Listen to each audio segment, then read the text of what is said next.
हर खबर पर होगी आपकी पकड़। डाउनलोड कीजिए एबीपी लाइव ऐप। और अब अगली खबर। पूर्वी लद्दाख में चीन से टकराव जारी है। सेना को लगता है कि टकराव इतनी जल्दी नहीं खत्म होने वाला और यह सर्दियों तक जाएगा। इसीलिए सेना ने अपनी तैयारियां तेज कर दी हैं। चालबाज चीन के इलाज के लिए सेना आखिर क्या कर रही है, देखिए हमारी यह खास रिपोर्ट।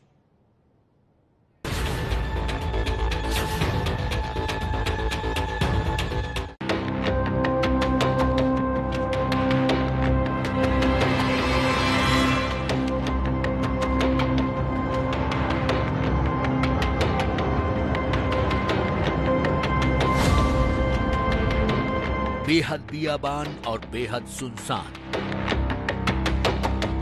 लद्दाख का ये पहाड़ी और पथरीला इलाका पिछले कुछ वक्त से चीन और भारत के टकराव का मैदान बना हुआ है।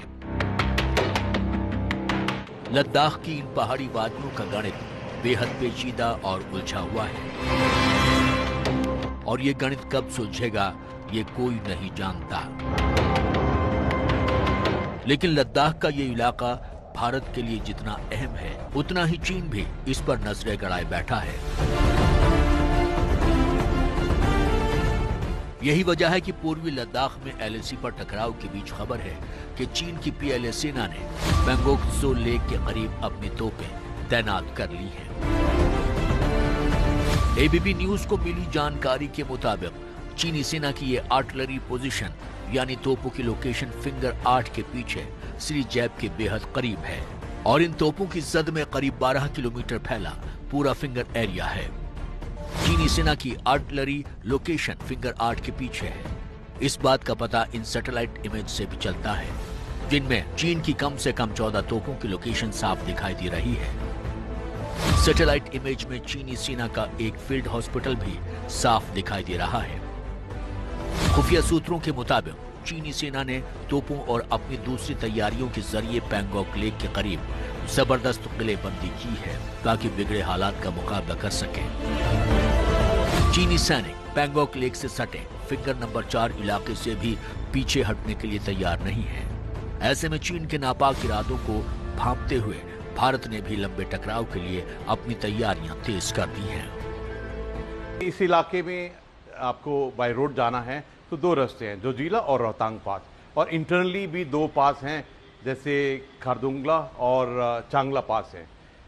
ये जो पूरा इलाका है लद्दाख का, इसके अंदर में 3 बड़ी चुनौतियां हैं हमारी, कारगिल, सियाचिन और अभी जो ईस्ट लद्दाख की हैं। तो ये फौज के लिए बहुत ज़रूरी है कि एडमिनिस्ट्रेटिवली, लॉजिस्टिकली, इसका मतलब जो आपका सप्लाई, राशन, पेट्रोल, FOL वगैरह हर एक चीज़ के लिए आपको तैयार रहना चाहिए। पूर्वी लद्दाख के जिन इलाकों में भारतीय सेना का चीन से टकराव चल रहा है, यहां सर्दियों के मौसम में सप्लाई लाइन को चालू रखना बेहद मुश्किल हो जाता है। सूत्रों के मुताबिक सेना ने सरकार को पूर्वी लद्दाख से सटी वास्तविक नियंत्रण रेखा पर एक लंबे टकराव के लिए तैयार रहने के बारे में बता दिया है।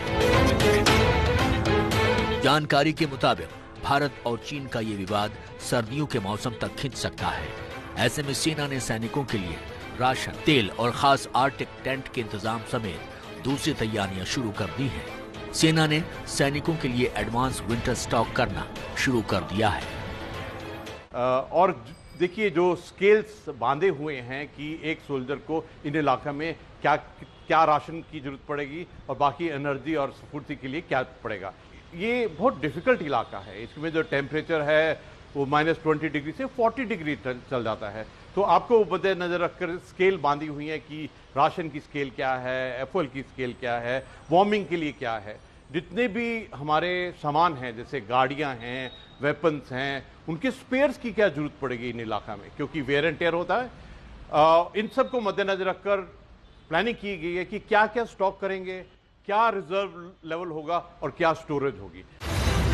सेना की ऑपरेशन लॉजिस्टिक कोर दूर दराज के इलाकों में सैनिकों को राशन और रसद पहुंचाने की जिम्मेदारी निभाती है। सैनिकों को रसद पहुंचाने के लिए सेना और वायुसेना के विमान और हेलीकॉप्टरों की मदद भी ली जाती है। लेकिन इस बार मुश्किल यह है कि पूर्वी लद्दाख में सैनिकों की संख्या 3 गुना तक बढ़ चुकी है। एक अनुमान के मुताबिक सर्दियों के मौसम के लिए लद्दाख में तैनात 30 से 40 हजार सैनिकों वाली पूरी एक कोर के लिए करीब 3000 मैट्रिक टन राशन की जरूरत पड़ती है। लेकिन अब ये राशन करीब 3 गुना तक बढ़ जाएगा। सैनिकों के राशन में पैकेट फूड, दाल, फ्रूट, जूस जैसे खाने के सामान होते हैं। सूखा आटा, चावल और मटन भी सेना की फील्ड फॉर्मेशंस को उनकी जरूरत के हिसाब से भेजा जाता है।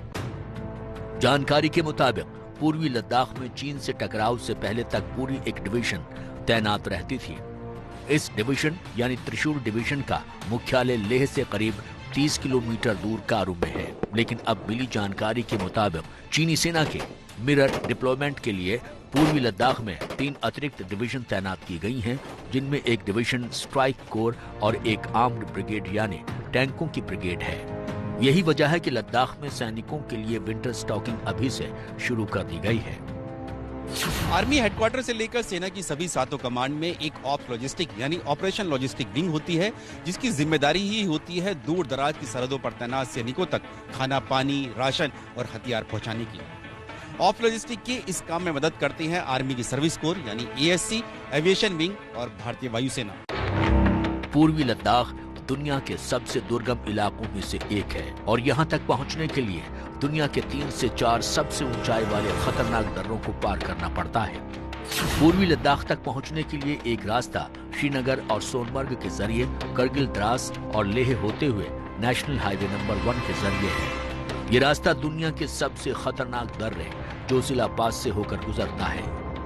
ये रास्ता बर्फबारी की वजह से अक्टूबर से मार्च तक 6 महीने के लिए बंद रहता है। पूर्वी लद्दाख का दूसरा रास्ता हिमाचल में कुल्लू, मनाली और रोहतांग पास से कारू पहुंचने का है, लेकिन रोहतांग पास भी साल में 4 से 5 महीने तक बंद रहता है। लेह और कारू तक पहुंचने के बाद भी राशन और दूसरी सप्लाई को पूर्वी लद्दाख के दौलत बेग ओल्डे, डेपासोंग प्लेन्स, गलवन घाटी, गोगरा और पैंगोंग त्सो लेक से सटे फिंगर एरिया तक पहुंचने में कड़ी मशक्कत करनी पड़ती है।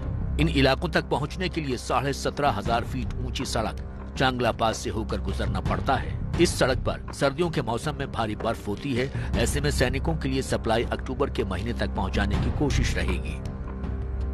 पूर्वी लद्दाख दुनिया के सबसे दुर्गम इलाकों में से एक है, जहां तक पहुंचने के लिए दुनिया की सबसे खतरनाक सड़क जोजिला पास से होकर गुजरना पड़ता है। साथ ही इसी पूर्वी लद्दाख में पहुंचने के लिए 2 दुनिया के सबसे ऊंचे दर्रों चांगला पास और खरदुंगला पास से भी होकर गुजरना पड़ता है, जो कि 17.5 से लेकर 18,000 फीट तक की ऊंचाई पर है। लद्दाख के इन इलाकों में सैनिकों के लिए राशन, गोला बारूद और सैन्य साजो सामान पहुंचाने के लिए सेना की remounted and veterinary corps DRDO की लेह स्थित defence institute of high altitude research lab ऊंटों को पेट्रोलिंग से लेकर सामान ऊंचे पहाड़ों तक ले जाने के लिए तैयार कर रही है।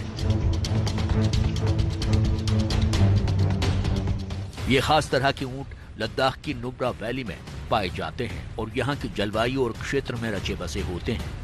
लेह स्थित DRDO की ये लैब लद्दाख की जलवायु और भूभाग के अनुसार सब्जियों और फलों की प्रजातियां भी तैयार करती है, ताकि दूर दराज के गांवों में किसान इन्हें उगा सकें और सेना की यूनिट्स तक पहुंचा सकें। जाहिर है भारतीय फौज ने चीन के इरादों को भांपते हुए उसके साथ लंबे टकराव के लिए तैयारी तेज कर दी है।